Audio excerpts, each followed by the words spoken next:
Hello, good morning mga mamsi. Nandito ako sa labas ng bahay ng amo ko.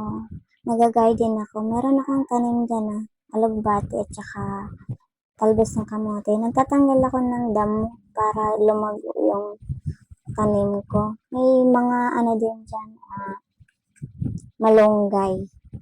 Tapos dahon ng sili. Tatlo lang yung tinanim ko. Alugbati, tapos